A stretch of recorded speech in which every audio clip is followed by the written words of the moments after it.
এটা কি নাজিয়া? স্যার এটা ময়ূরের পাখা। কি হবে এটা দিয়ে? স্যার এই ময়ূরের পাখায় বাচ্চা দিবি। স্যার বাচ্চা দিলে নাজিয়া আপনাকে একটা বাচ্চা গিফট করবে। না খাওয়ানোর ধান্দা তাই না? সবগুলো এলে ওকে ধরতো। আজকে ওকে ছাড়বো না। পাইছি। আরে আইসক্রিম তো খাবি।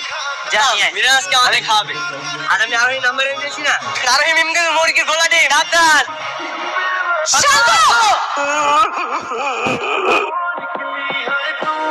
এই সাথে বইটা দাও।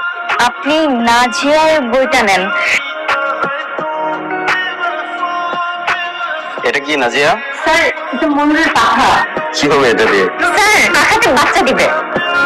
এটা তো বাচ্চা দিবে। কে বললো তোমাকে? হ্যাঁ স্যার আমি আপনাকে এক সপ্তাহ পর দেখাবো। স্যার বাচ্চা দিলে নাজিয়া আপনাকে একটা বাচ্চা গিফট করবে। এই চুপ করো। একটু সুযোগ পেলে অমনি হাসাহাসি শুরু করে দেয়। তোমরা জানো প্রতিষ্ঠানের সবাই তোমাদের এই ব্যাচের স্টুডেন্টদেরকে বদমাইশ হিসাবে জানে। একমাত্র এই প্রতিষ্ঠানের আমি তোমাদেরকে ভালোবাসি, কারণ আমি জানি যে তোমরা বড় হয়ে ভালো কিছু করবে, অন্য সবার থেকে তোমরা ভালো করবে। শুধু দুষ্টামি করলেই হবে না, পড়াশোনাটাও মন দিয়ে করতে হবে। এমনিতেই স্কুলে ঝামেলা চলছে। কেন স্যার কি হয়েছে? ঝামেলা তো বেঁধেই আছে। একটু আগে খায়রুল স্যারের সাথে তর্ক করে আসলাম। কেন স্যার কি হয়েছে? আরে খায়রুল স্যার শুধু তার পাওয়ার দেখায়, আমরাও তো নিশ্চয়ই বেশি আসিনি। স্কুলে ঝামেলা বাঁধতে চলছে।